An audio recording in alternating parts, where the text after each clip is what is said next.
gosh, it's working. I can't believe it. Oh my gosh. I'm going to turn up the sound. This is crazy. Like, I'm telling you, I have had like the craziest, most technologically challenging day I think I've had in a long time. So, I'm so glad to see you. Okay, everyone, this is Linda. And she has done, I counted, maybe I'm wrong, maybe my count is off, but it looks like I counted 6 sessions that you've done with me so far. And I know we have a 7th one scheduled really soon. Yeah. And we were preparing a little bit today. And so I wanted to thank everyone for being here. And we're going to kind of save any questions that you guys have for a little bit later, because I want to get through some of this.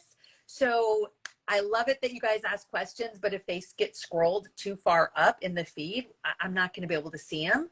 So hold your best questions for after Linda and I have a little bit of a conversation, because I want to interview her and ask her first to introduce herself, but just a minute for that. But then read little snippets from some of her first 3 sessions to share with you guys, and then have her kind of comment on them. Okay. So Linda, why don't you go ahead before we get into some of these fascinating stories about the 6th higher self. Are you still there, or did it kick you off? I think it kicked you off. Hold on. Oh, goodness. Okay, hold on. Okay, you got kicked off. Okay. So, and I don't know, guys, I just moved to Tennessee. And so far the internet is proving to be a little spotty here. So if that kind of spottiness stuff happens, just message me again. Let me know you got kicked off. It might be my internet.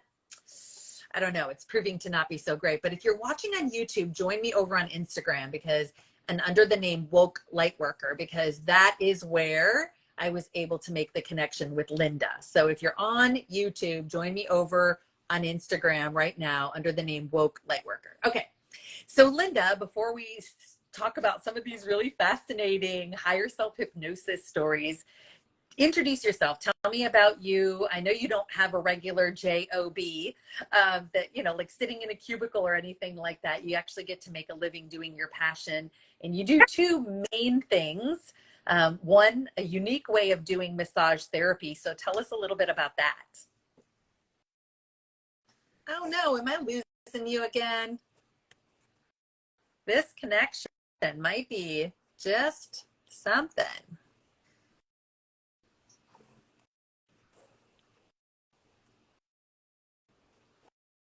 Okay. We lost you again, but now you're back. Okay. So tell us a little bit about what you do, the 2 kind of primary things that you do. Yeah, I feel like we are about, first of all, I'm so excited that I got to connect with you. You and I are like making this thing happen.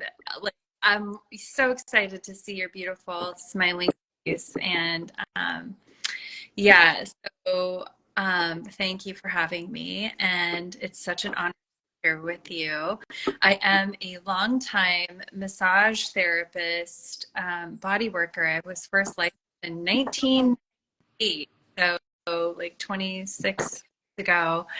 And I've done other things, but always come back to the healing modality of massage. And yes, I use my feet to massage people's feet and hands. And there's a lot I could talk about with that. I also have I have a spiritual side to myself, which then evolved in some spiritual in my business. And I'm brave enough to speak to existence, whereas for a long time I had these like 2 worlds where I just did massage and then I kind of had a hidden spiritual life and offering, and I would only tell just very few people. But now I'm just a little more comfortable and open. And to be honest with you, Tracy, I think a lot of our higher self hypnosis sessions, we integrate and be more cohesive with my offering, more confident with my offerings, so that I'm not separating one thing from another thing. I can just be my whole self, like it or don't like it type of job. But I would say I'm definitely able to be in a space where my passion and offering services of consciousness that my higher self wants me to. So more embodied is what I'm trying to say. Yeah, yeah. And again, for anyone on YouTube, I got the screen. I got my camera pointed up at the screen because we weren't able to bring Linda live. So we're on Instagram. So you're just going to want to go to Woke Light Worker on Instagram to catch us live right now. Okay. So massage therapy with your feet. That's interesting. So if, in what area of the country are you in that you do this massage therapy with your feet? I love that. I'm in Portland, Oregon. Portland, Oregon. So if you're in Oregon or go on a trip there or anything like how can people find you on social media and your website? Yeah. On my website, on if they want to look at this Instagram, well, my business name is long, so it's Therapeutic Massage, and that's also my website, but I shortened it, so it's Vitality TMY on Instagram. Same for my website. Okay, Vitality, T like Tom, M like Mary, Y like yes. Yes. Okay, Vitality TMY on Instagram and your website to learn more about massaging with your feet. Okay. But then you do something else too that's not that doesn't help people in a huge way with their body and just kind of spiritual development overall. But then you do something that's really that we would consider to be like more spiritual. What is that? Tell us about that. Yeah. So I lead Sophia, and what that is a 13 ceremonial journey of the Sophia Code. So for those who haven't read the Sophia Code book, it's a channel work that changed my life. Actually, all about divine feminine, Christ consciousness. There's so much to say about the Sophia. The author is Kaya Ra, and there's a training that I took to be able to host very pristine, precise channel ceremony, just exactly they were meant to be is how I host those. It's very specific because it is a channel body of work as far as holding ceremonies, but it's based off of the 13 chapters of the Sophia Code, which is a divine feminine Christ. It's, you know what? It's a love letter to humanity is what it is. It's basically pure source consciousness. And when I first read the book, I mean, many books are incredibly profound and have been incredibly profound in my life, but this one in particular was such a high resonance, Tracy, that actually made me pass out when I read it. And I thought, oh, I was just tired or whatever. And no, I actually would pass out. And come to find out that happens to other people too. So hopefully people won't pass out when they read the book. I just had some upgrading to do, as my higher self was telling me in the sessions that I had with you. So it really does go together, although it is its own as well. But it definitely came through in some of our sessions together, which I'm so excited to connect with you about. But yeah, that's a little about me. Well, okay. So for anyone who doesn't know what the Sophia Code is, like, you just got to read it or listen. Well, I say listen to the Audible book, but you only really can listen to the Audible book of the book Sophia Code for the first few chapters. But then after that, it's really an interactive thing that you really just can't listen to it. You need the paper copy. Yeah. But I was blown away when I listened while I was walking my dog. I was listening to the first few chapters in it. And correct me if I'm wrong, Linda, but the Sophia Code talks about the Sophia Dragon Tribe, which is up in the spirit realm. Ascended masters kind of come together for different purposes, different reasons. And there were a number of ascended masters that came together and formed what they call the Sophia Dragon Tribe. And that is to help usher in divine feminine to the planet and bring balance in that way. And there are different ascended masters that we can call upon and kind of become, I don't know if the word attuned to, or, you know, to work with these specific ascended masters for different areas in our life. So like, if you hear some of the names of the ascended master, some of them might resonate with you more than others, like White Buffalo Woman, or who are some of the other ones again? Some of the other ascended masters of the Sophia Dragon tribe? So you just named White Buffalo Woman, and you also named them as a group, but they're also their own angelic order, which are the Sophia Dragons.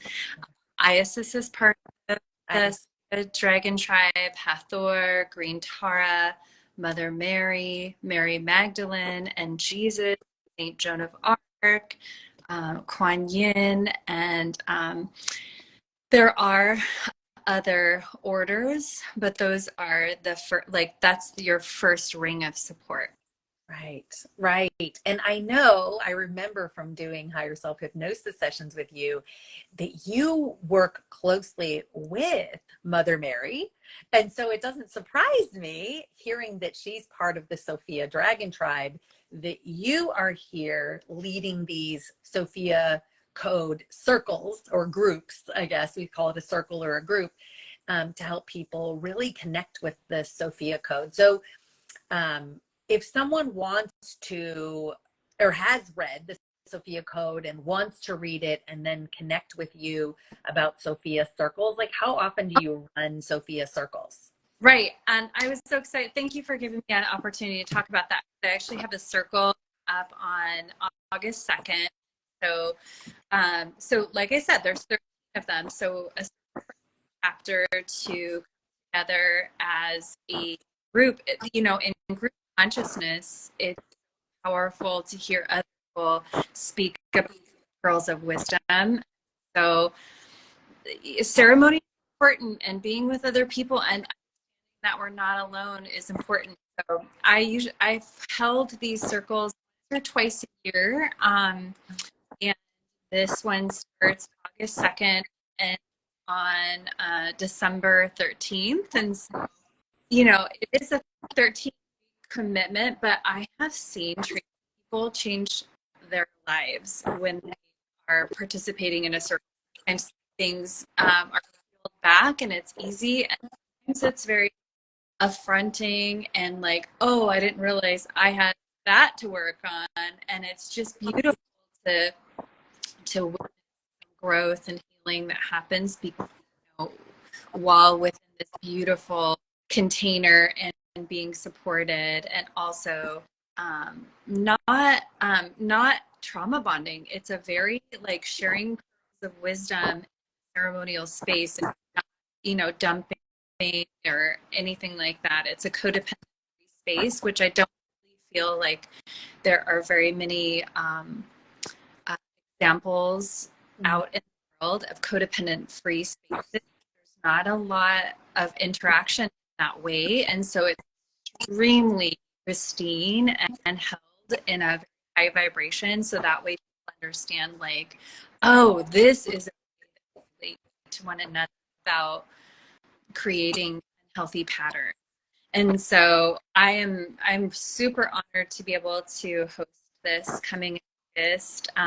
Yeah, so August 2nd, people can find out about that. I have it all. I'm really trying to offer it out. So I have it all over my Instagram. If people go to the link in my bio, they'll be able to connect with me about that or send me a message. I would love to have more participants. But, you know, soul groups come together for a specific reasons. And so it's been beautiful so far. Yeah.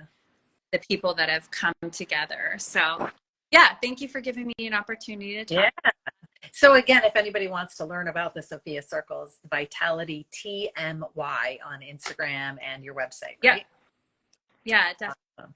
And actually your higher self in a hypnosis session brought up the Sophia Code, and I'm going to talk about that later, brought it up in your session.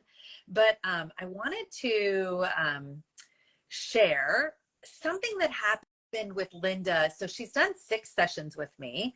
So we're about to do a 7th higher self hypnosis session. We don't always start her sessions looking at a past life, but in her very first session we looked at a past life, and it was really wild because about 2 days ago, because I do sessions every day. And so I hear so many past life stories, and I hear so many stories from people's higher selves that it really gets kind of mixed up in my mind, like whose past life was that? But 2 days ago, I remembered just spontaneously out of nowhere this past life story where, anyway, it ended up being Linda's very first session. And I was like, what? Why did that just pop into my mind 2 days ago? That was really wild. But so I'm going to look at my screen and tell you guys a little bit about this past life that Linda saw. She said she's standing in the center of a field, but it's more like a maze or a pathway with dirt with grass on the sides. She doesn't have any shoes. She sees kid feet when she looks down. She said she feels like a boy, maybe about 8 years old, wearing very simple clothing, something around his waist, like a little tool belt that was handcrafted. And he wore the same shirt and the same shorts every day. So he felt a little skinny. I'm refreshing your memory, right? Yeah. He was a little skinny, gangly, growing up, but he worked really hard. And he was wide-eyed, earnest, excitable, tribal, busy, and it was all about really community. And there were a lot of people around him that were older and working. And his home was made of sticks and mud. It was really small, almost like a fort. Father and mother, and he had an older sister. They're all concerned with community politics. That was like a big thing in that life, was community politics in that past life. So like how they interact, how they get along, about moving up the ranks. It was a lot about status and as well as contributing to the community. But they were very concerned about status. That was a big thing in their lives. And I just want to do a microphone check. Am I coming clearly, or am I cutting out or anything? Coming clearly? Okay. So when I asked you to move forward in this past life to an event, now you were this little 8-year-old boy first, obviously not wealthy or anything like that, because you wore the same shirt and shorts every day and had no shoes. But when we move forward to an event later in your life, in this past life, I'm going to read again from my notes. You said there's a ceremony out in nature in front of rocks, and a waterfall, a cliff edge, which is such a strange feeling, you said.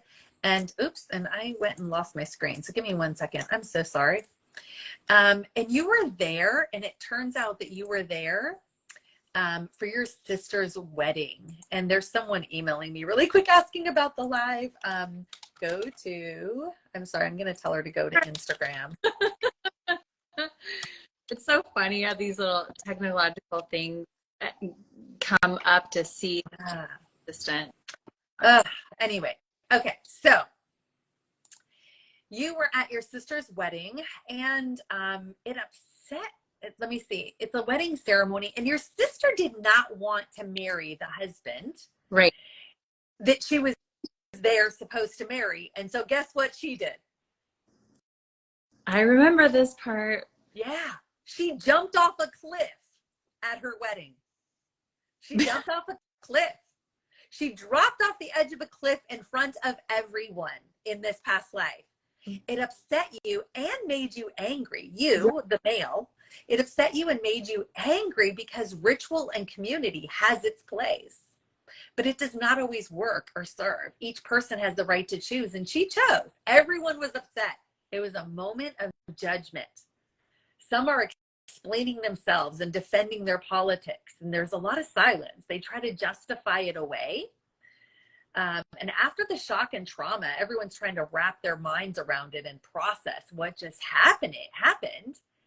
And let's see. There's lots of words of judgment. The words are not loving.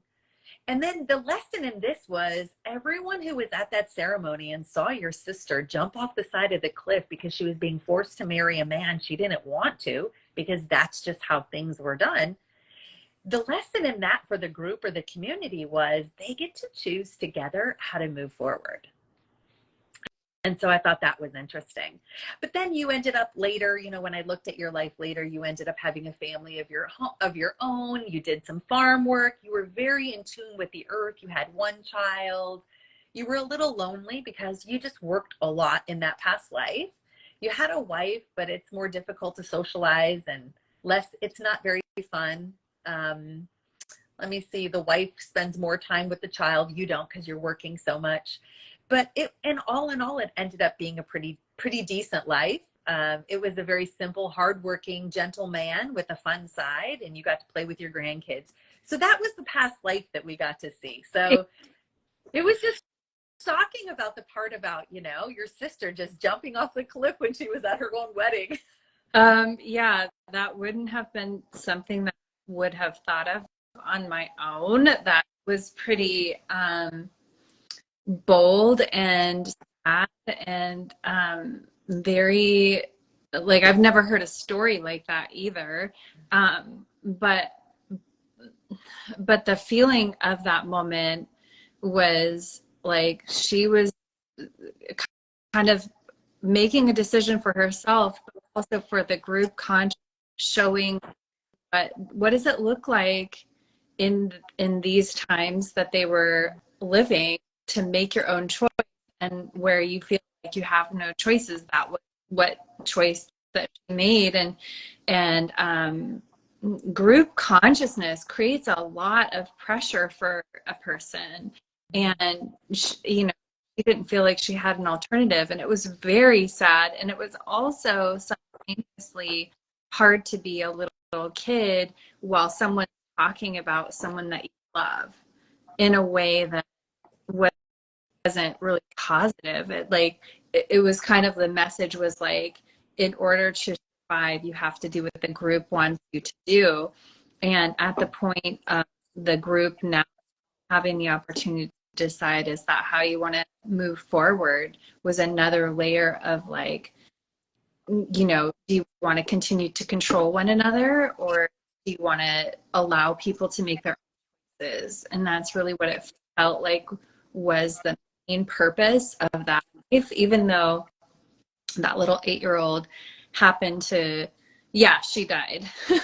She died. She jumped off the cliff and she died. Yeah. Died. The little 8-year-old, like that was like the main event of that 8-year-old's life. And even though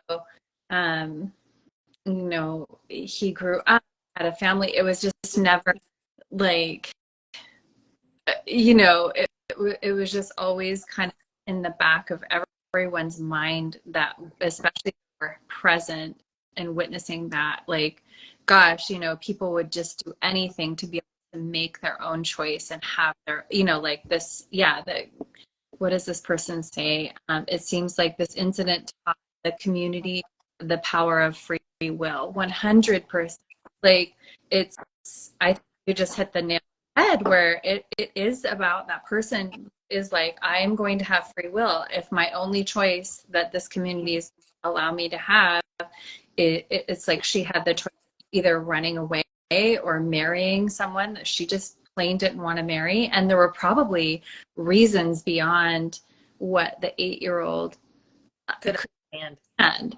Like, could be that he could have been an uncle, or, you know, like, who knows what this person was that she was being forced to marry. And you know, and if I think about modern day, I mean, this is still happening, right? Like, it's sort of like, you know, it was a very sad story, but it also just illuminated how important free will is. Yeah. Welcome, Megs. Yeah. I hope you love it. When I listened to the audiobook, I like I said, I totally passed out. Yeah. But Sophia Code is an amazing book. It really is. I didn't finish it and get through it because I didn't have time to do the rituals when I was going through it, but my intention is to get back to it for sure. And I do want to come to one of your circles. I would love and you know, it's not necessary. I mean, I suppose it could be a ritual for each chapter, but it's actually an initiation for each chapter after chapter 6. And they are so powerful. Sometimes you need some time to move through those. And yeah, you take your time. When your higher self says it's time, then that's when it'll happen. No sooner, no sooner. So, well, I want to go back to the past life story of you being the little boy and then watching your sister jump off the cliff because she didn't want to marry this guy and she was being forced to. So I asked your higher self, I'm looking at my notes again. I asked your higher self, why did you show her that past life?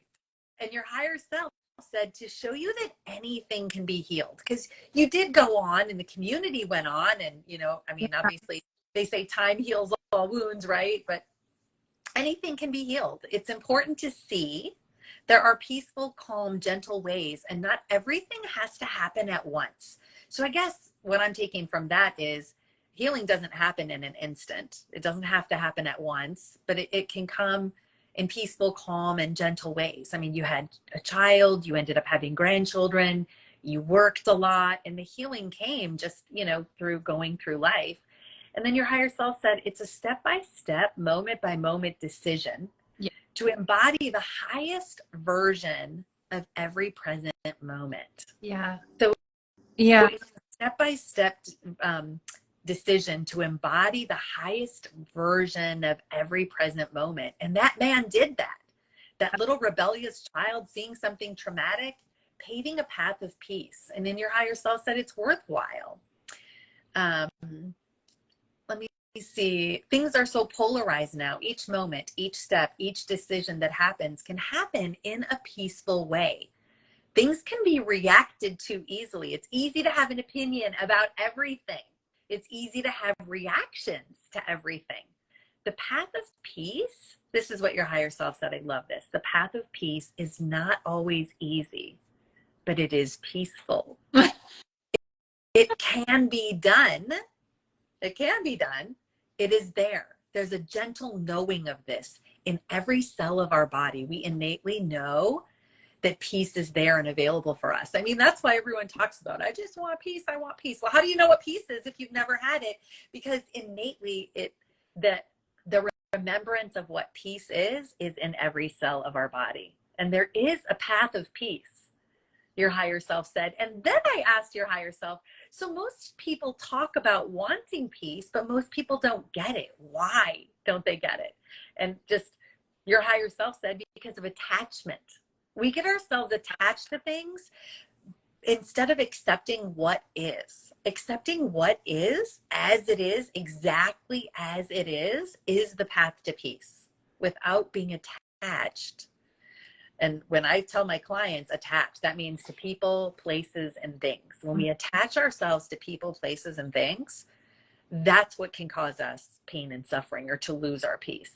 But if we look at things more with neutrality, your higher self said, like everyone, everything, every molecule, every tree, rock, human, and animal is a fractal of God consciousness, exploring. And there's no right and there's no wrong. Ooh, that's a big one for people, right? There's just an experience to be had coming through each moment. Peace is one of the energies accessible to everyone. Because I had a, yeah, right, Latoya? She said it's a huge lesson to let things be as they are, what they are. And I had a client just the other day who said, I can't accept that. My daughter's crawling in the background. I just stop, girlfriend. Okay. So she said, I can't accept that it's okay for people to do crimes or violence or murder and things like that. And I said, nobody said anything is okay. You're the one saying it's not okay. So it's the judgment and the attachment we have to I guess I want to say to judging things being right or wrong. And like your higher self said here, there is no right or wrong. There's just experiences. And that is so hard. It is so for most everyone to accept and be okay with. And that's our ego. It's hard for our ego, right? What do you have to say about that? Honestly, I don't know that Linda, me as a human, can even wrap my mind around this concept, but I know I trust and I've felt and spoken parts of my higher self. And I just know that when I tune into that, I don't have to understand it as a human. Like when it's a little like beyond my human mind comprehension, it's kind of like if we were to talk about time travel or how that works or something, something is beyond my human comprehension because my human egoic mind wants to divide things up and categorize and put things in higher and label things as good, bad, red, green, all of the things. But my higher self, from God perspective, it's that same teaching, all is one, whereas all these little fractals of God are signing for certain experience and finding love in places where there is very little present. Mm-hmm. And human mind doesn't, my human mind is more to like my conditioning, the programming that I have received of what love is supposed to be. So my human mind is more attached. Like you will talk to me a certain way, you will respect me, that kind of like, and I have boundaries and things, but my higher mind, my higher self is just a thing and an unconditional. And so at any given moment, I can be triggered human, and then I can ask like, what would the highest version of higher self, how would I in those moments and how I find peace? Yeah. I stop and tune in, always find a way where there seems to be no way to possibly find it. So that Yeah. So I want to ask a quick question, Latoya. Is Linda's audio cutting out for you guys too, or is it just on my end that she keeps cutting in and out? Can somebody who's listening know? I'm not sure because it's been so from the beginning, and I was wondering if it was. But it's like every few words it kind of cuts out and we miss a little bit. So I don't know. You guys let me know. Can you let me know? It is cutting out? it is okay. Wonder what I could do because I'm connected to the internet. Maybe I could. Do you have a microphone maybe or anything like that, like a headphone microphone or anything? Let me see if I do. Okay. And then while she's doing that, guys, I'm going to read some more. So I don't know if you can still hear me when you're up and looking around, Linda. Yeah. But your higher self said, let me see. The higher self, her higher self said, each soul has a moment to choose what it wants to experience. So this is what I call when I deal with my clients, I call it a choice point. So every single moment in our lives, we have a choice point. We're going to say this or we're going to say that. We're going to do this or we're going to do that. We're going to react like this or we're not going to react. Every single moment in our life is a choice point. And so that's what her higher self said here. Each soul has a moment to choose what it wants to experience. And whatever we do, however we act or react or whatever we say, that's going to choose our very next experience. So every single moment of our lives is a choice point. Like, wow, just think about that for a second, right? And there could be discord or disagreement between what your soul wants and what your personality is wanting, because your soul may be like, yeah, I want to choose peace here in this instance. And your ego or your personality is like, oh, heck no, they're not talking to me like that. I'm going to give them peace in my mind. So there could oftentimes, a higher self said, be discord between the soul's desire and the personality. But as the two become more coherent, more in agreement, the soul and the personality or the ego, the more peace you will experience. So this all kind of comes back to learning how to live as your higher self, how to be your higher self. And guys, I'm writing a book right now on how to be your higher self. I can't wait till it comes out, till I get it. But we know it's a little bit of a process. But yeah, so it comes down to being your higher self again. So, and then I wanted to share a really interesting conversation, Linda, that you channeled from your higher self And I want to read it to get all the goodness. Like, you guys are going to love this. You don't want to miss it. It's relevant to everyone. This is relevant to everyone. Oh, someone asked you, Linda, did you have Bluetooth headphones on or no? No, I didn't, but I put in some headphones. Can you hear me? Yeah, it's not cutting out so far. Oh, well, maybe I needed to put in some headphones for whatever reason. So I've got them on. All right. Awesome. Okay, that's going to be better. Okay. Okay. So when people, I said to your higher self, when people treat Linda poorly, is that a reflection of how she's feeling about herself, or why does she attract people into her life who betray her or who are jealous of her and men who sexually harass her? And your higher self said she is too nice. It's good to be loving and kind, but it's not good to be nice. Let me repeat that. Your higher self said, it's good to be loving and kind, but it's not good to be nice. And I said, what does it look like for her to change that? And her higher self said, it's socially acceptable behavior to survive. She needs to release that. You don't have to be nice, just kind. She needs to learn the difference. So her higher self said she needs to learn the difference between being nice and being kind. Don't be nice, just be kind. Sometimes it's kind to say no. Sometimes it's kindest to have boundaries to support one's self first, always. Ooh, that's a big one, right? Always. Breathe for yourself and take care of yourself, then take care of the other as the loving kindness overflows. From there, that is love. To survive, she learned to be nice to everyone, and that does not help the other person. This is important, guys. They learn to be an abuser because of Linda being nice. The other person gets to learn to be an abuser. Well, she is nice to the abuser. They learn that they can abuse others, and she is doing no good by being nice. This is a program. Yep. Right? And then I asked your higher self, well, okay, hold on. Can we pull this program? And your higher self said, yes, it has many layers, many circuits. This is a program that is very common here. So I wanted to share this with everyone because, like, this is a common program. Like, I have someone who tells me in my life sometimes, they're like, you need to just be nice. And I'm like, no, nice? You want me to be nice because in your mind, nice means giving you what you want. Yeah. And that's not, right. not why I'm here. I'm not put on this planet to be nice so that you get what you want from me.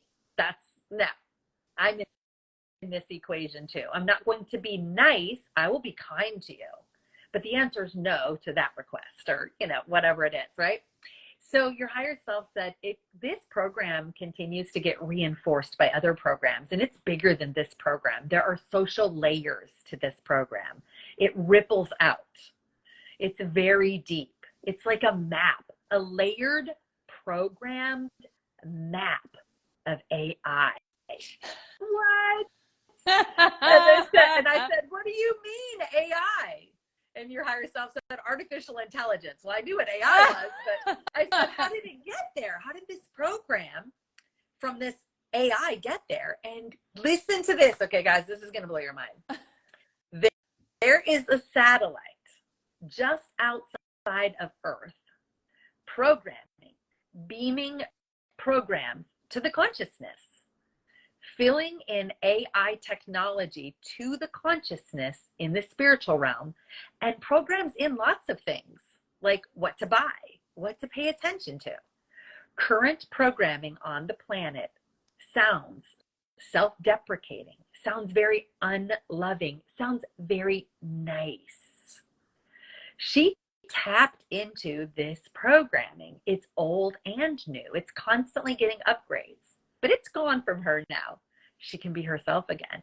And I said, does she have any other AI programming or implants in her anywhere?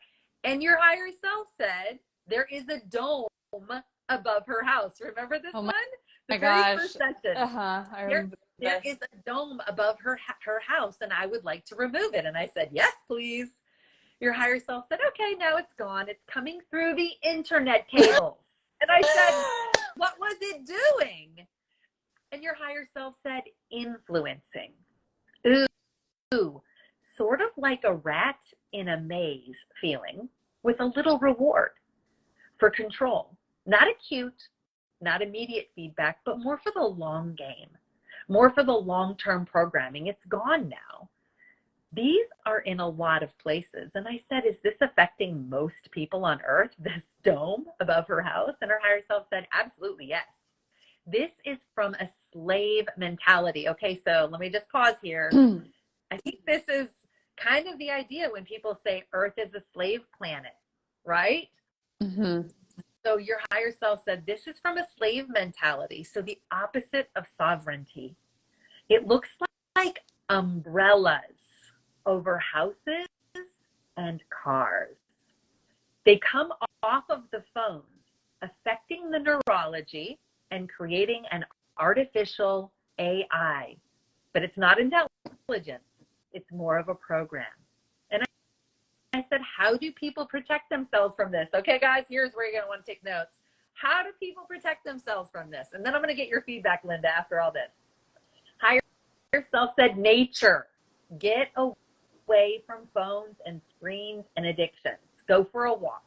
Drink water. Grounding, right? Drink water. Breathe in. Allow boredom. Don't always have to be busying yourself. Allow boredom. That is when you are creative. Get bored. That is okay. It's like these programs are filling in the spaces. So there's no room to get bored or be creative. Allow space. Allow breath. Allow the breath of life. Just appreciate the earth. Appreciate animals and people. Take breaks. It's hard. Everyone has these umbrellas right now. So it seems like you want an umbrella too. And I said, who put the umbrellas there? Okay, so I want to take it even more. Oh, wow. Mags3262 said, I've seen this in my dreams. I don't know if you guys have ever seen the famous like portrait or picture. It's a whole bunch of like black umbrellas covering people in black coats. And there's one like red umbrella in the middle. And all you see is like you're looking down at this sea of umbrellas and there's one red umbrella in the middle. That's the picture that instantly came to my mind when Linda's higher self was talking about all this. I was like, all these umbrellas, right, over people. But okay, I said, who put all these umbrellas over people? These umbrellas of control. Good question. Let's see. This dates further back than you can imagine. It comes from Atlantis. The capabilities were so fantastic, beyond what they are now. Their reach is not linear. It's just an experiment. Guys, we are rats in a lab, like an experiment, okay? So it's just an experiment. Someone was seeing what would happen. They influenced multiple people, millions of people and animals. It's a choice. It's a wave to get caught up in, but it's also a choice. On every level of your being, you can choose. There's fear within it, but there's also inspiration within it. But it is about control. And I said, why do they want to control? And her higher self said, entertainment. That's it. What? Right? Yeah.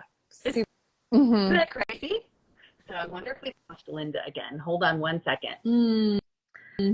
Did I lose you? Okay. Yeah. Am I here? So entertainment. So I don't know. Have you guys ever seen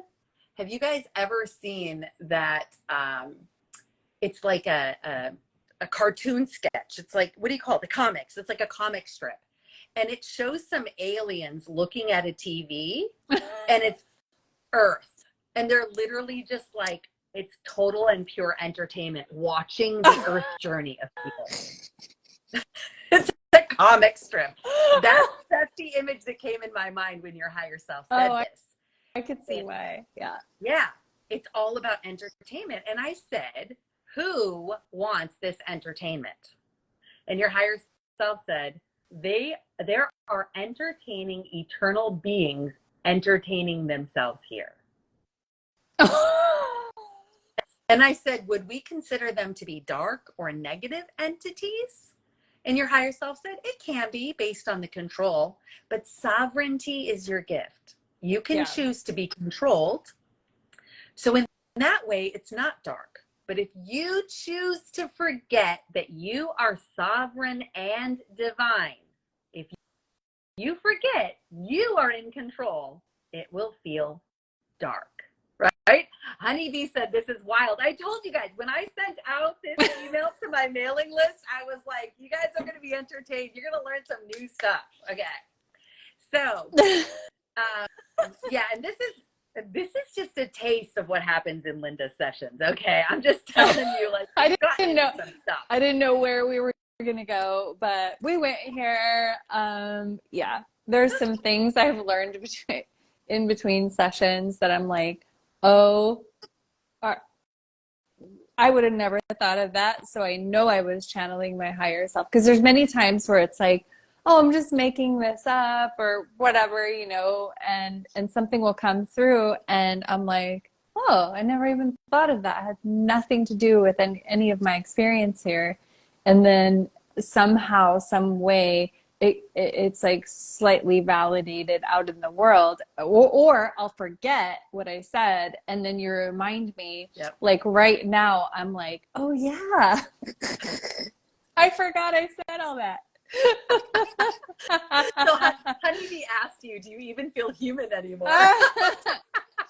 I guess it depends on how far in between the higher self hypnosis sessions. If they're two back to back, I'm like, wait, I'm not human anymore.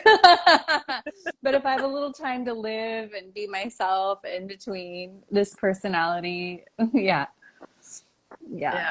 It's been really fun to do these with you, because there is so much information that pours through. I can't believe that you can even type it out as fast as you do. I know. I'm just like, really thank goodness you take notes, because it just like whooshes in as a download and then it's gone. Mm-hmm. Yeah, I know. And there's a lot of times you and I have been talking and you're just like, oh my gosh, yeah, I forgot all about that. Yeah. I didn't remember even saying that until you just reminded me. But yeah, so let me finish reading what your higher self said. Oh so no, said, are you gonna? You said, Honeybee, you said this is wild. Okay, we're not done yet. So just remember though, I want to reiterate, because it said sovereignty is your gift. Yeah. You can choose to be controlled. If you choose to forget that you're sovereign and divine, if you choose to forget, and if you forget you're in control, it will feel dark. You are a fractal of God. So a fractal of God is God, right? Yes. Right. It doesn't matter if it's a fractal. If it's a fractal of a diamond that falls off a diamond, it's still the diamond. It's not, you don't say, oh, that's not the diamond. That's just a fractal of the diamond. It's not stuff. It's been severed, not, you know what I mean? It's been removed from the whole, but it's not part of the diamond. It's a fractal of the diamond. So it's still the diamond. So your higher self said, you are a fractal of God. You are a supreme being in living form. You can do anything, right? Including the choice to be controlled. Yeah. Oh, you are so loved that you have the choice to experience abuse if you want. If your soul needed to grow that way, you can choose that. Being nice is controlling. Think about it. You're not judged. Even if there was a dark energy or malicious intent towards you, it would not reach you if you did not choose it. And now choose it on some level. Right. You do not have to be fully healed, but you do have to choose. Yeah. Wow. Isn't that powerful? Anyone who's listening to this, like, wow. You want to add anything to any of that, Linda? It's already blowing my mind all over again, but yeah, I'm like, oh my gosh, that did come through. I totally remember that. And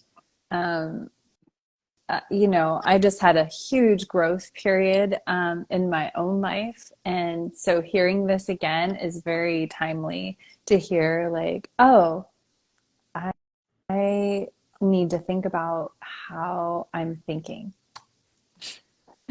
Oh, yeah. I'm in charge of how I think about things. I'm in charge of what I say yes to.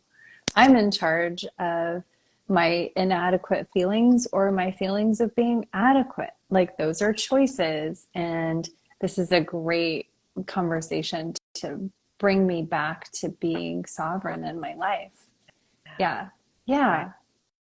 Yeah. And then the being nice as a form of control really tracks for me, because as much as it seems innocent and like, oh, I'm just trying to harmonize, it also infringes on other people's right to choose based on more transparency. So I can probably give 100 examples of that, but if I'm transparent and forthcoming in what I really think or feel on a certain subject, and I just say, oh, here's how I feel, the other person can decide, oh, they do or they don't want to move forward based on whatever information, without me placating them or trying to make them feel like everything is okay. And then they think everything is okay when really inside I was just being nice and everything wasn't okay. And now I'm harboring resentment.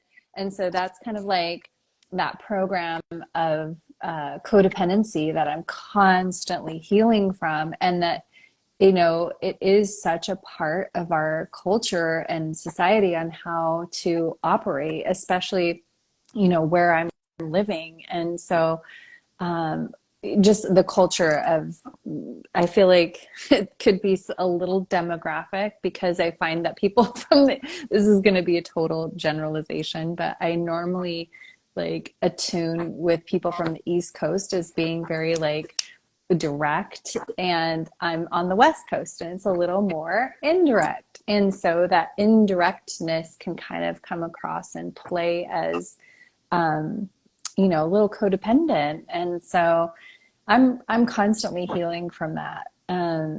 So yes, those are my thoughts. What were you gonna say? No, it's just about everything, how everything is a choice. I mean, I think it's just remembering that. Yeah. And when we find ourselves falling into old patterns, old words, old thoughts, like just stuff being regurgitated from our subconscious. Yeah. And we just, it's grabbing every single thought that we possibly can and just changing it and saying, oh no, wait, that was the old me. Yeah. That's not me. I am God. So I don't know if you guys have heard of this author before. His name is Paul Selig, Selig. He has a series of books. One of them, what is it called? Something about master. So I'm listening to it now for like the 5th time.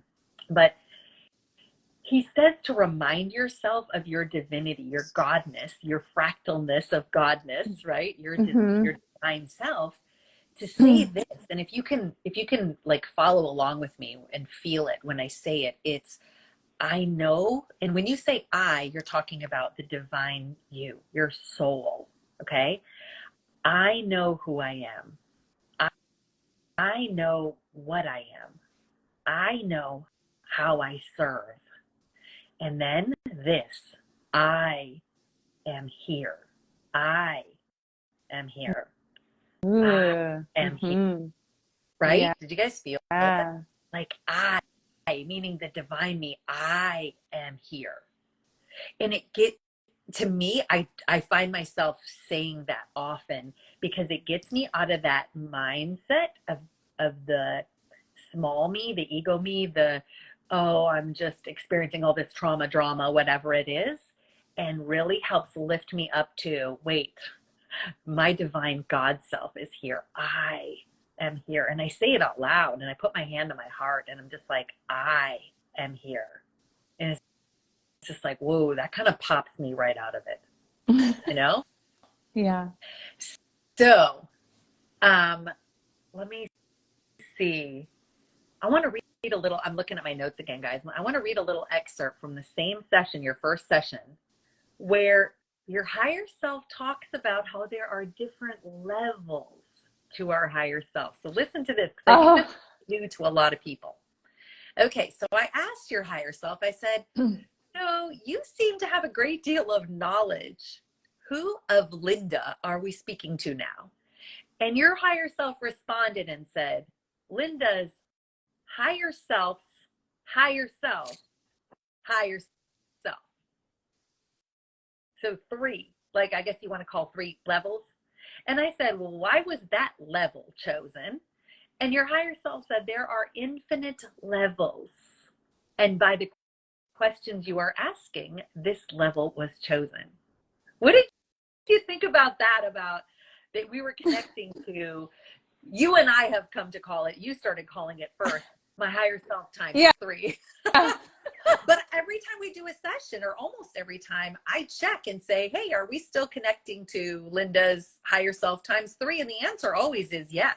So what do you kind of think about that?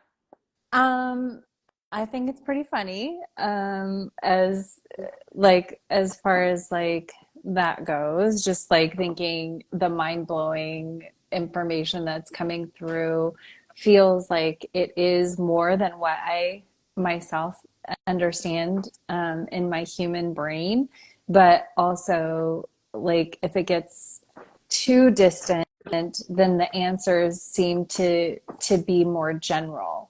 And so when it's like source consciousness, it's just like all complete unconditional love. Whereas this, it's not that this like being or this part of myself is less loving, it just becomes more specific. So it's more specificity. And so I think you're asking some higher level questions because you're in the realm of talking about higher selves. You're talking about spirituality. We're not necessarily, talking about like basic needs, how to find shelter, right? That would be a different level of self that you and I would communicate at that level. Like if you and I were like, hey, we need to find shelter or we need to find food, we would be having a conversation on a more specific level, is kind of how I understand it. And so because we're in the realm of like speaking and connecting on like ideas that aren't necessarily readily available, ideas that are a little out there, ideas of a little further out from being specifically in this reality, then that's why it feels like it's my higher self times three. Because we're not just talking to my higher self, because that's more specific to this lifetime, but my higher self's higher self, there's a reason why that it's because of the level of our conversation that higher self times three comes in every time because of the sessions that you and I do. I don't know. Does that answer your question? No, okay. Yeah, it totally does. It totally does. So then I asked your higher self, so so this will be relevant to everyone listening. How do we download more of our higher self? Okay. And your higher self said meditation, because that's how we connect. We get the ego, the persona out of the way, and we get to just connect to our soul self, right? Our higher self is an aspect of our soul. It's with the soul piece of us that's stayed on the other side of the veil, that didn't experience the traumas and the dramas and the programs and all that, right? So meditation, going outside, but any healing space where the body feels safe, regular moments every day, and clearing your conscious. So just a way to clear conscious. That's why they say breaths are a really good thing. Just breathing, right? Getting a massage, right? Anything like that. And then your higher self gave a really great example of an exercise. I don't know if you guys feel like doing this, if you're able to close your eyes. Yeah, but your higher self said one way is see a glass ball in front of you and allow all your traumas and experiences to empty into that ball from all of your body, from your chakras. Just do a total brain dump into that glass ball and sit with it. And see now all of those things in that ball. See how they're not you. You were able to remove them. They're not you, right? See now that you are not those things. So what is left? It's a cloud clearing. It is a moment. It's a moment of clarity. It's a moment of download. It's a moment of connection. This is a way to download or get a connection to the higher self. A moment of clarity, a gold light filling up your body and your mind and your chakras, mental, emotional, spiritual body, filling it up all the way. And there you go. You're full. Very easy to do. So dumping all that stuff in a glass ball and then filling up with, what'd they say? A gold light, filling up your body, your mind, your chakras, mental, emotional, spiritual body, filling up all the way with that light. Mm-hmm. Isn't that cool? You know, and then I would add to send that glass ball that was the dump, like up to the seventh plane, like just release that with compassion. And that way, because sometimes when people let things go, this even happens in massage, Tracy, is people will let an energy go or a pain point go, and they feel guilty about it. And I do some different meditations, and sometimes I let people know, but most of the time I don't, unless we're doing energy work. But just like that composting of energy, that, you know, energy cannot be created or destroyed type of like thinking, like it's okay if you were like letting some things go that you were done with, and sending that with compassion to the light, or to be composted to Mother Earth. Like, I think a lot of times there's this guilt for like, I don't want anyone else to have my junk, or I don't want to send that to the junkyard type of feeling. And so I think it's just energy.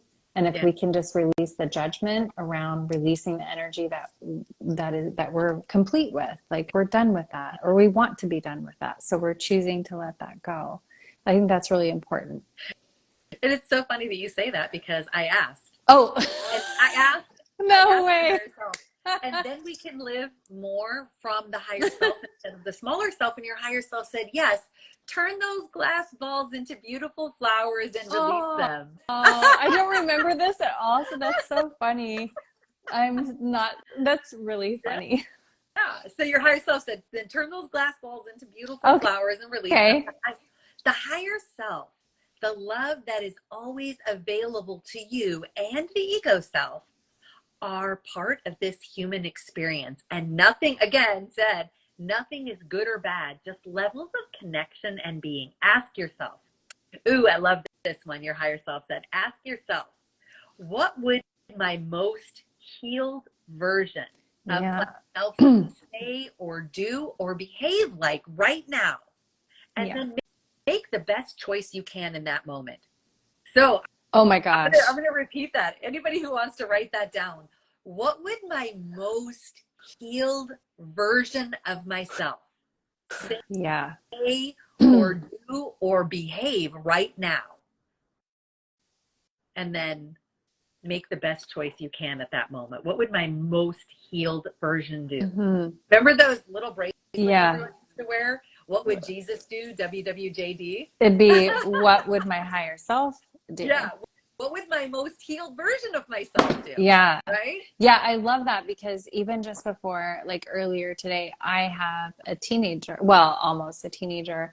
And, you know, like being a parent, like sometimes we have to like take a breath and like, all right, what's the highest, most healed version of myself that I can step into at this moment, and then respond from that place. It's a unique opportunity when we're pressed up against something that's uncomfortable to reach within and find some gold like that. Yeah. So I love that you brought this up, because I actually thought of that today. Yeah. I was like, oh, okay, I need to go a little higher with my response, because I'm actually, it's okay that I sometimes have feelings that are, you know, like they're just the feelings, right? And it's okay to like feel all of the feelings. And it's also okay to move forward in the most like genuine yet higher version of like, kind of like who do I want to be? Maybe I'm not feeling like I can be that person right now, but if I were, what choices would I make? And then because that is a choice, I guess I can choose that, right? It's up to me. Yeah. Yeah. And you know, it's funny because Honeybee said Linda times 3 is here now. Yeah. Linda times 3. But I got to tell you, Honeybee, and everyone else. So it's funny because when Linda and I go into a session, Linda hears my voice. So she's not doing it now because she must be like, this is not a hypnosis session. Yeah. This is just like an interview. But when we go in with the intent of doing a hypnosis session, we just get talking, like sharing back and forth, like what's going on in our lives before we get into it. Yeah. And before I, put her in that meditative state where she channels her higher self. And she starts getting really drowsy just talking to me. So drowsy. It's your voice, Tracy. I don't know if it's just because you're just like so good at like what you do, but all of a sudden I'm like, oh my God, I'm getting kind of tired. She gets drowsy and she's like, I think my higher self wants to come through like right now. Yeah. Yeah. And I thought it, the first time I ever, even up to the third time that I did sessions with you, I thought, oh, it's probably not going to happen today. My higher self won't even come through. Like, how you have the weird thoughts. And then every single time I'm like, yeah. So every single time I'm like, oh, we better stop chatting because I'm getting really drowsy and like it's happening. It's happening, Tracy. Higher self is like, enough of the chit chat. Let's get into this. Yeah, like kind of like it's time. So funny. Okay, so then let me go to the next thing. Let me see, where did I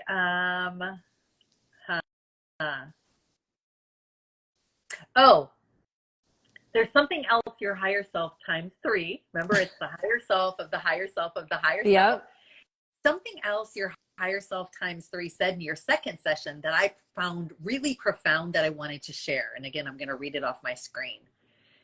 Self-love is not selfish or narcissistic. Right.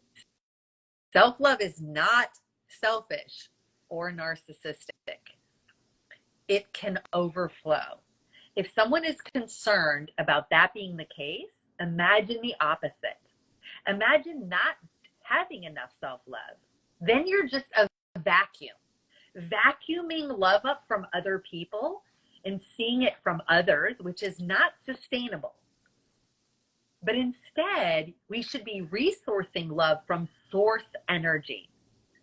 It's overflowing vitality. We are meant to be full of love for ourselves. That is rejuvenating. Love is kind. Remember, it's not nice, it's kind.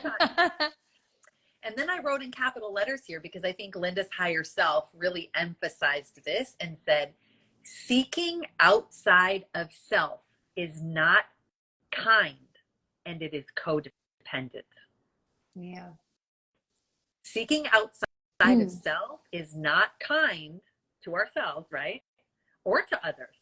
And it is codependent. It is under the guise of being nice, and nice is not kind. Yeah. It is a lesson humanity is learning at this time. Wow. Right?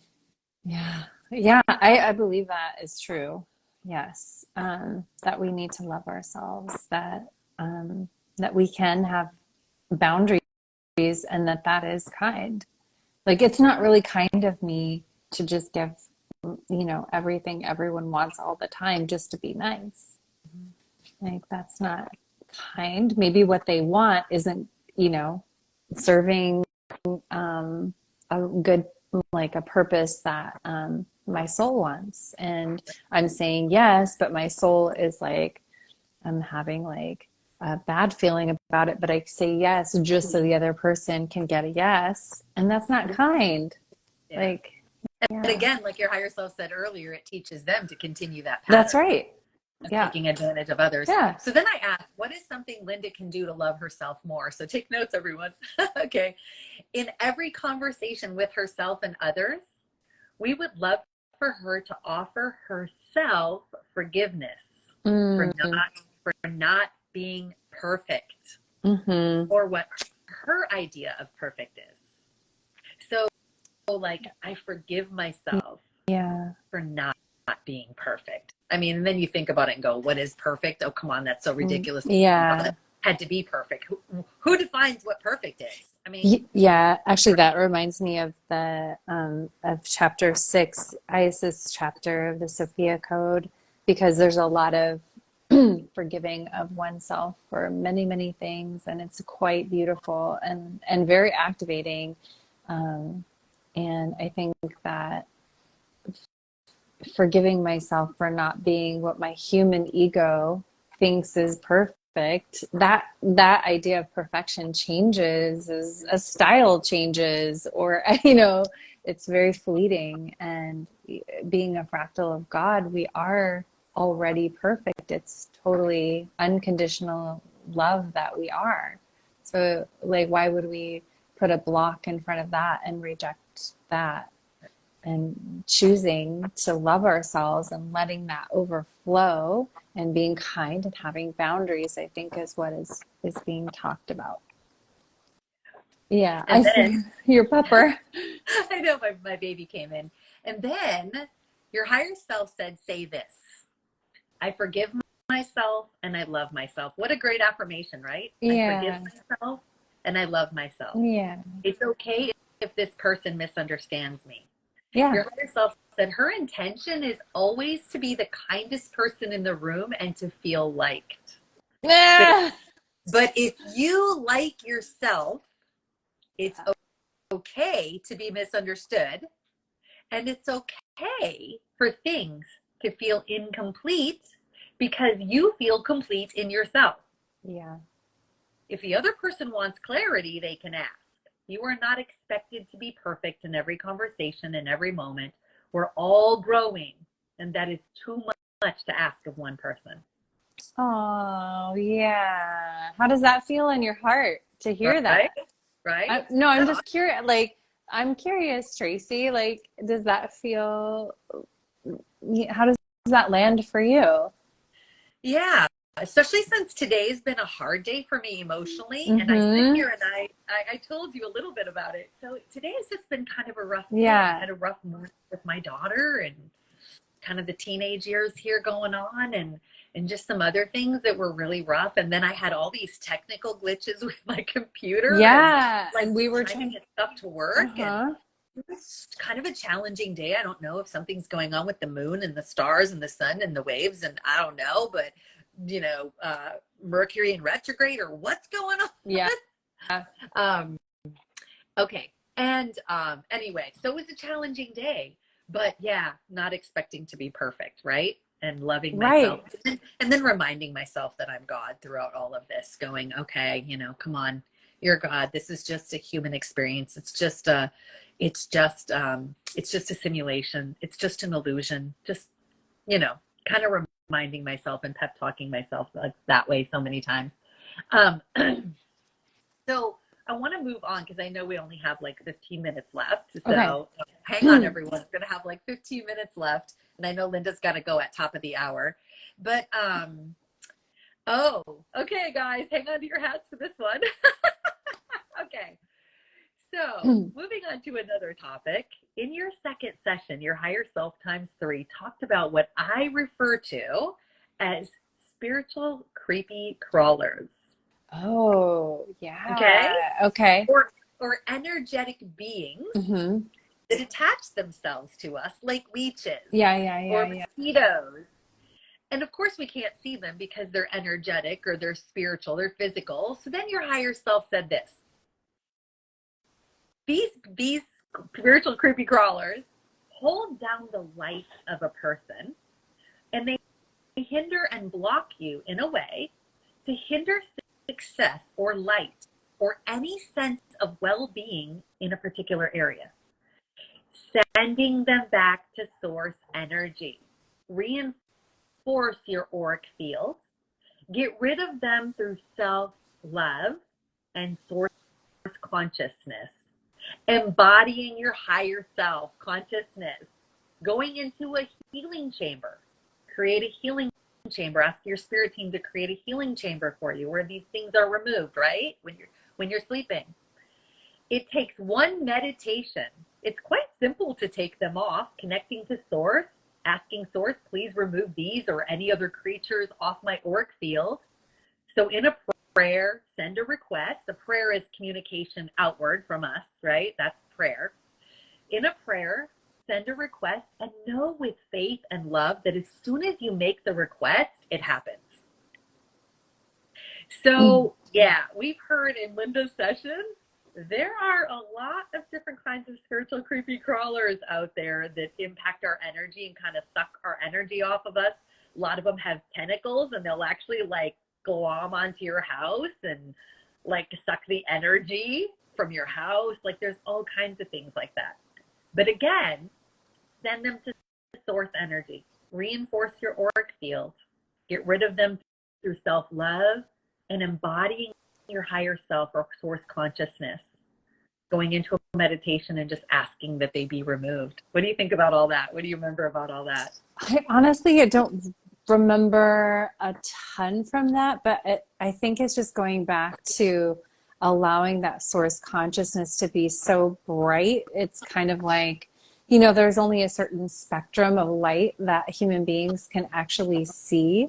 And so I know that our brain is just like doing the best that it can with like moving through this life and understanding. Sometimes we feel things that we can't see, right? Like if someone's staring at the back of our head, like sometimes we feel that. Or another like unseen thing is when we walk into a room and we can kind of pick up on like, oh, something's just happened in this room. Like, are you all getting along okay? Like sometimes we have these like senses where may have been very highly developed where we can actually see things outside of that light spectrum. And then sometimes it's just an inner knowing that something's not quite right, or maybe we feel depleted when it comes to being in presence with certain types of people who maybe they're a combative personality and they're going through their own healing journey or whatever. But I think what you're speaking to is more like common than it's so for example, you know, certain drugs I feel have almost like a consciousness. And that's why I really am a fan of sobriety.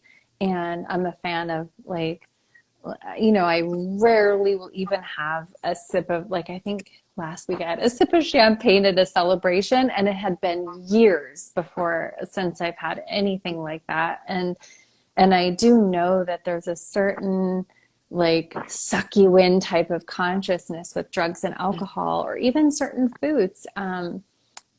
So I would say there's a lot to be said that is what we already know, and it doesn't have to be like this scary, creepy, crawly type of, you know, conversation, because I think there's a lot that we already know. Like certain things have consciousness, like certain foods have uplifting, like nourishing energy for us to access like more well-being in our body. There are certain people who you're around them and you just feel better, and that there's a little more behind the scenes, like the unseen part of that, which I think that's what you're speaking to, Tracy. And I think it just comes back to what we were talking about earlier with overflowing connection to source and self-love is the safeguard. It's like that angelic armor that we can, you know, it really, we could walk into any situation and in the places that love may exist or may not exist. And because you're so glowing and full of source consciousness, you're not connecting with those things. So I don't want anybody to feel like, oh no. Like, right. No, not to scare anyone, but just reinforce yourself. Like you said, with, And again, that's why I know my purpose here was to come here to teach about how to live as your higher self, because you get to live outside of all of this Oh stuff. my gosh. For the most part, every time you make that choice, we talked about choice, everything's a choice point. Yeah. Every time you make a choice,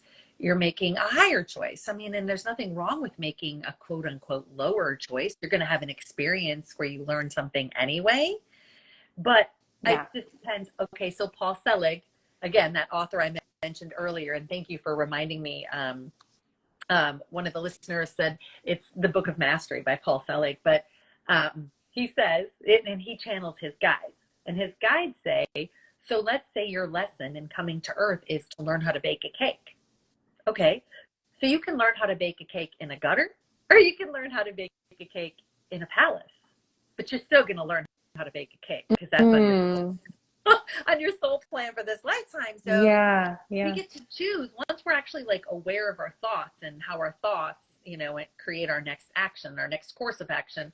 We get to choose then, okay, am I going to like learn these lessons in peace and joy, or I'm going to learn it like the school of hard knocks, the hard way? Am I going to learn this lesson in a gutter, or I'm going to learn it in a palace, or, you know, middle class home, or whatever you want to say, you know what I mean? But am I going to learn it more in the more comfortable way, or am I going to learn it in the harder way? And we just get to make the choice.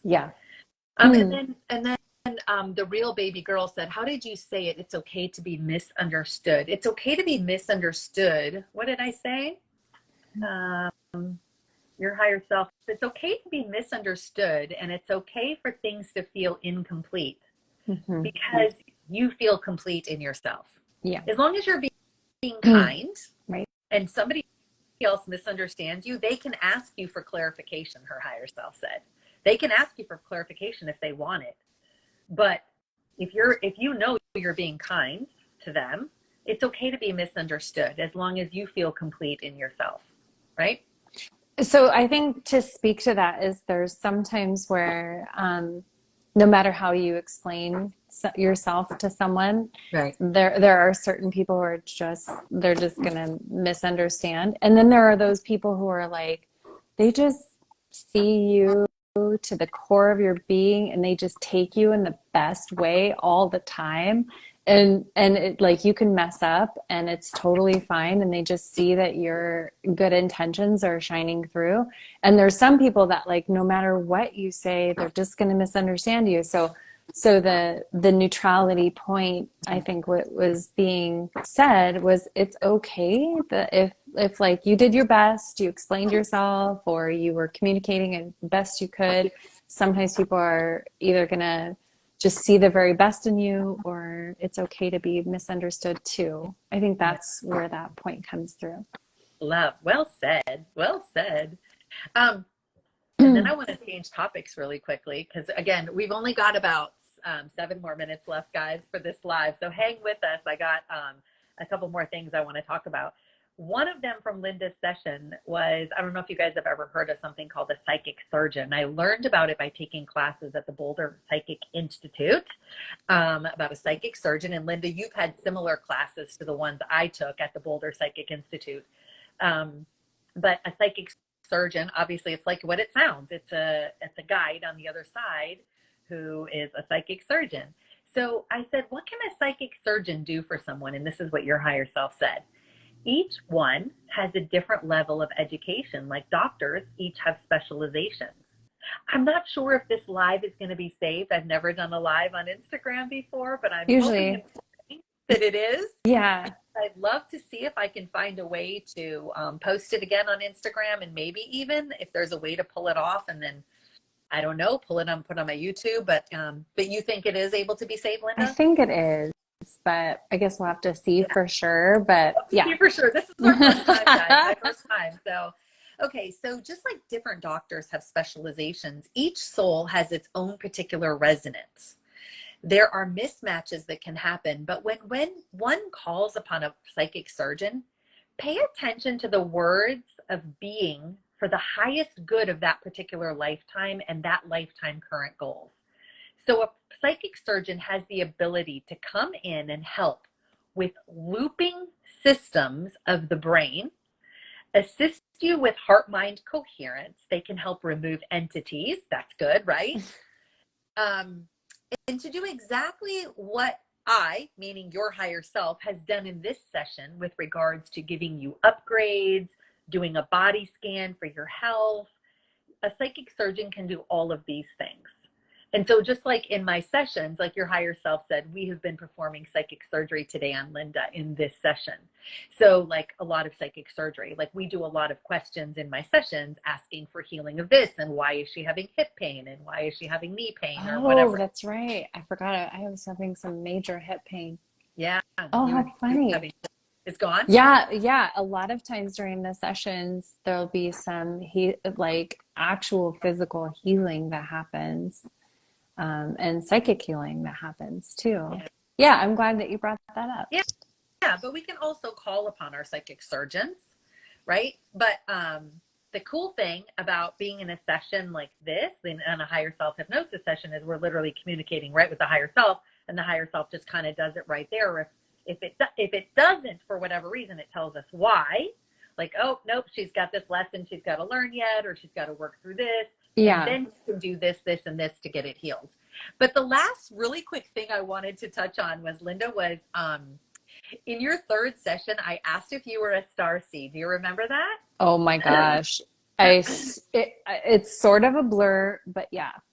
I was told that your planet of origin was called Ashelon or Ashton. I couldn't quite understand, like Ashelon. And you are here to usher in energy from the Sophia Code and assist those that also desire Sophia Code activation. So this goes back to the very first thing we talked about when Linda introduced herself. That's right. A Sophia Code Circle leader. And again, to check out her Sophia Code Circle that's coming up, go to her Instagram, Vitality TMY, right? That's right. Good job remembering. Or her website, vitalitytmy.com. Right. And learn about it, because the Sophia Code is all about working with these different ascended masters to usher in more of that divine feminine energy and just really amp up your spiritual journey. So I love it that your higher self said that, and your higher self said Linda is a mirror right now for others to awaken their crystalline light bodies on this planet. As she embodies more and more of her purpose, she will be an anchor of light for others in this neighborhood, in this city, in this part of the grid on the planet. Wow, huh? You know what is so funny is there's so much of that I've totally forgotten, and it's kind of nice to revisit that because it feels like so big, and I would never say that about myself. I would never be like, I'm a mirror, anchor of light. Like, I would never talk about myself like that. And right. Because that's not what you do. That's not socially acceptable. It's not. Right? It's not like just how I speak. And so like I'm kind of in my personality, I'm a big goofball and I don't speak that way. And so when my higher self, sometimes it's almost like my higher self will say things and I'm like, oh, that feels really big. It feels like, okay, that's what I'm doing. Okay. So yeah. I feel like you and I could keep talking for like 2 hours, and I cannot wait for our next session. Yeah. I look forward to them. I would encourage anyone that, you know, the thing I really love, Tracy, is not just like the part where my higher self comes through, although that's like what we're doing. That's why we're getting together. But it's been really fun to get to know your skill set because, like, I never knew you were a court reporter. Like, how cool is that for perfect skill set for you to be able to, because my higher self talks really fast. And so, like, and so all this information is coming through, and I'll read your notes after a session. I'm like, how did she even get this down? Because I don't remember half of the things that came through. Yeah, your higher self is just like, and your answers are really long and they're really fast. And so my fingers are just like typing like crazy. I'm like, this challenges even my court reporter skills, right? Oh my gosh. And it's just been a joy to work with you and be with you in this consciousness. And you reside here a lot with a lot of people. So I know you have a great perspective and a pool of information. I so appreciate the work that you're doing on the planet. And I just remember at the end of almost every one of our sessions, my higher self was just flowing all of this gratitude towards what your light work is and how you're helping people, how like your embodiment is allowing someone to feel safe in their higher self embodiment. And how beautiful is that? Like, I now trust that I can contact my own guidance system and my own North Star and my own wisdom. And I just appreciate you so much. Okay, so Honeybee has a session with you coming up, it looks like. And then Meg's 3262 said separating the personality from the soul was helpful for me to hear. Oh, okay. So I would say, going on to that, Yeah. Max, if you want to learn more about really how to separate the personality or the lower self from the higher self, I have a class on my website, wokelightworker.com, called Connecting to Your Higher Self. And that is what we worked on in that whole class. It was a 4-week class that I recorded, so it's available on demand now. But that class is really all about, how do I be my higher self? How do I live as my higher self? And really pulling apart the ego from that. So you can check that out on my website, wokelightworker.com. And a book I always recommend to everyone to also go along with my course. I mean, her and I don't know each other, the author and I don't, but it's called One Truth, One Law. I Am, I Create. One Truth, One Law, I Am, I Create, by Erin Worley. And you can find it on Amazon. But that book goes really well with my course. One Truth, One Law, I Am, I Create, by Erin Worley. And that's a book you want to read like 100 times. You don't just read it one time and put it down. You come back to it again and again, because every time you read it, you'll pick up something new. Have you read that one, Linda? Probably that 100 times. I would read it and read it and read it and listen to the audiobook. And then sometimes if I was having a hard time sleeping, I would put the audiobook in and then fall asleep to it. It's amazing. So good. Yeah. Yeah. She channeled creator talking to her. So she channeled that fractal, creator without her ego in there. So that was cool. Well, Linda, I know you have to run. It's 9:02 Central Time. Yeah. So I appreciate so much you being here. And again, if you guys want to check out her Sophia Circles and learn more, go to her Instagram, VitalityTMY, or her website, vitalitytmy.com. And I highly recommend signing up and learning more about Sophia Code, because if you want to take your spiritual journey and amp it up, definitely Sophia Code is a way to get there. Oh my gosh. For sure. I'm so honored to be a Sophia Circle leader. And the book itself, I didn't write the book, just so everybody knows. It's written by Kaya Ra. And it's such an honor to host those circles. So it's so nice to connect with you, Tracy. Yeah. Sorry about all this snafus. Thank you. And I hope this got recorded. And if it did, guys, I'm going to put it on Instagram with a link for sure if it got recorded, and then try to see if there's a way to pull it off Instagram and put it on my YouTube channel. Don't know. I'm going to play around with all that. But thank you so much, Linda. I can't wait for the next session. And if you guys want to book with me, go to wokelightworker.com. If you want the free meditation, Connecting to Your Higher Self, that I did personally, you can get that just by visiting my website, wokelightworker.com. You can find me on TikTok under that name, YouTube under that name. And thank you so much, Linda. Thank you for everyone for being here. All right. I hope everyone has a great night. Bye, Tracy. Thank you. Bye. Bye.